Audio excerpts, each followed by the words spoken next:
efiri yare onyare da yesi onim apomdi eso emfaso ene doctor aye krado den eja ene ya wa de se ne nkomode eno de ebe maye yen sori ne di na yapomdi no na bibia etimi akoso edi ame be me na good morning bokodi ene ya wada edu ya wada se ya na me pe Hepa Plus na Pavi ene plasma so nkomo me do fo nyese ya gi ahumi na nemum ya ne ye kasa na obi nso atimi hu se eno ndwuma edi no ebura adwene ne nti ase so na obi nso atimi akoto aduro ni bi na atimi atune hawo na mani ase ya na Hepa Plus no ohwe mu a eni adanse na eba no western law for ya age aboso okọ enchia adanse omudi ewo drugstore wadu inchedi no achia teacher keja oho Amelia ne Jua bibi Drofi na chia Jua na mensamu nyina eton Hepa Plus ne bi omo kira adanse a eba na especially when you forestry eho na omo adwuma wo sebi akwaye na ewo honim no omo kira aduro no ebo omo pa na omo kamfo ema afoforo midwives ahodro ewo enchia omo kamfo Hepa Plus ne ma nipa dodo ho no ye bo mo abaso na se unya Hepa Plus ne binom ya enka echikura do be ya ne se drugstore pharmacy na herbal shop e ben won obekom na obisa se ope Hepa Plus enra enwumre around be 8:30 na papa bi efre o se wo follow ya duro na opeso hu se ne krom no eduro ni bi wo ho a na so Hepa Plus de hia so obetumi abodwa drugstore na e ben no na wakwa akobisa so onyi ni se ne krum ho de eduro foforo saa na bibetumi aba ho wanya foforo saa o ene ye ho Jerusalem ono ye ho anopai no frame maybe ya no frame say akọ nearby shop bi enhye da anye drugstore aso obi fie na oye okọ na Hepa Plus 2 bottles esi ho no wato ba akọ a ono so kwa akọ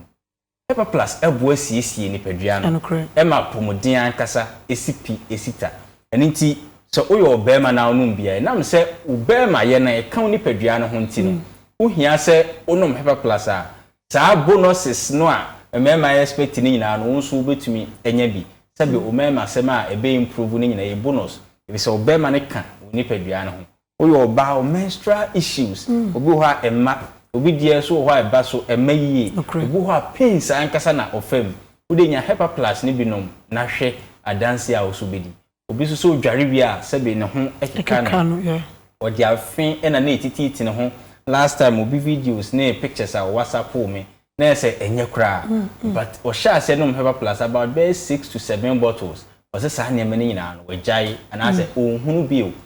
say okufa afin e de titi ne ho ni nyina no wajai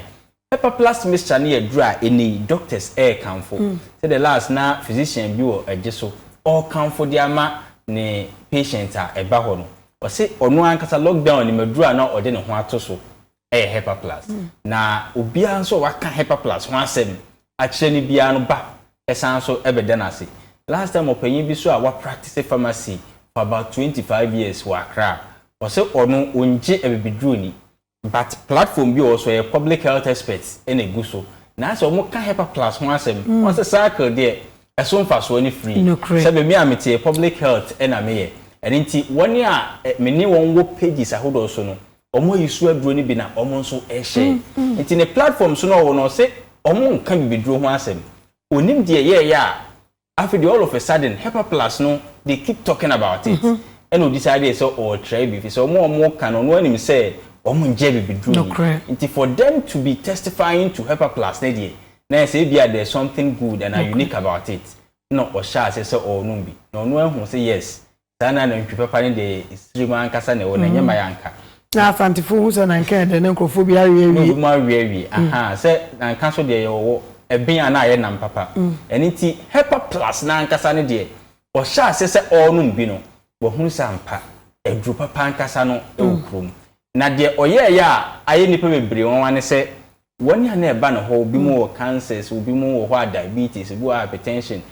o hwe mo dada no odi o mato enuro so o mo ba be jinru ahodo no o sha se o recommend Hepa Plus in their mom after 2 weeks obi mu ho a o mu nuro no dosage ne so ate about 50%. The mechanics na ke say bi obi ho a for example metformin diabetes na onum be 1000 mg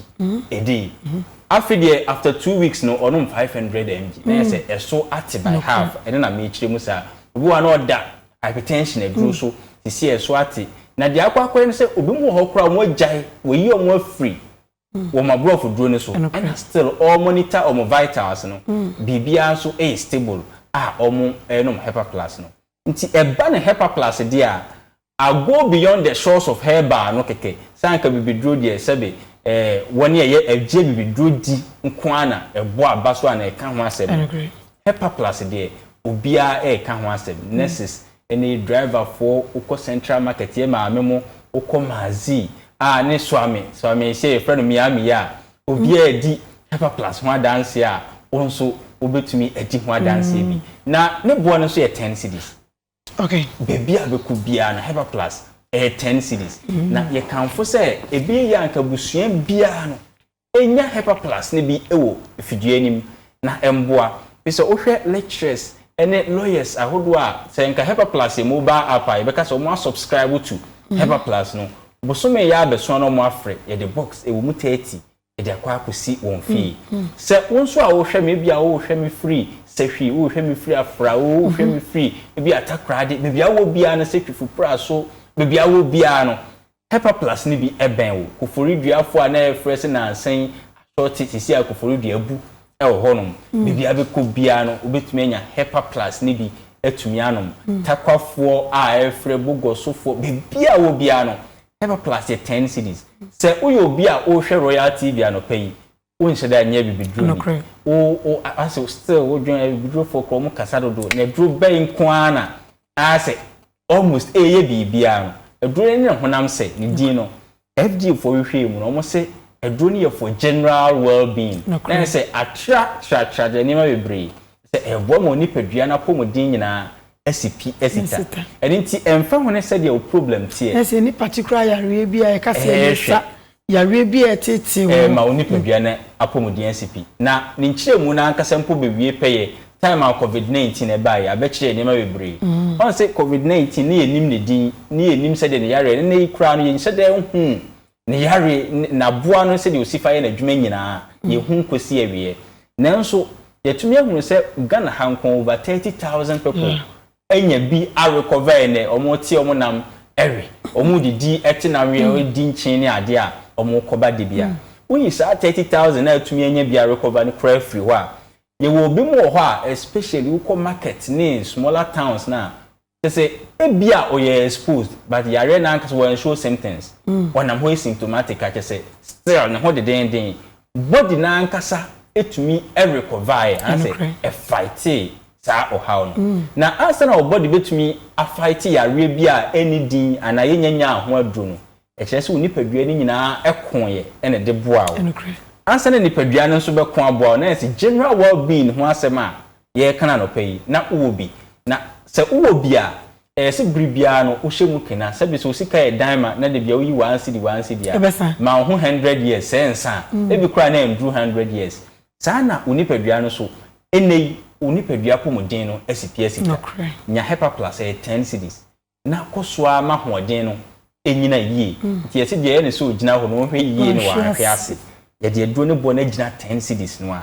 odi abeyan se drugstore bi e ben wo no program no mbese gu TV na se no bo modern fa na frɛ e bia wo pese ubisa se yare a me yare me nom Hepa Plus ni bi e beboa me ana me ba we wadi mfie sei obetumi anum bia na me yere no ne menses no for a long time e mae obetumi anum bia na ma ye kese abroso betumi anum bia na last time nurse bia wadi Hepa Plus one dance ya send messages bebre o se omo ye liver function test na omo wie na ye se lipid profile na omo ye attach ye no wo so just srade any say now LDL especially low density lipoprotein e wo soro o sha se enunom Hepa Plus no so okora na bi obi bia e within acceptable range the year can say Hepa Plus no ye ka ho asema obehu ne se bia ye bo ye sirem ene yaka ana say e exaggerations and it is onye ebedru ni a jobe ne se wo de koto one pe for general well-being so blood group to say so yare to say so wonyare wo de no one pe na hwe say changes biana. Okay, akasima ba kon ye fan ko Pavini Plus so ye fan wrap up. Pavi ne plasmos metai se no de ahwene pa nkasa nti enka ho asemo nche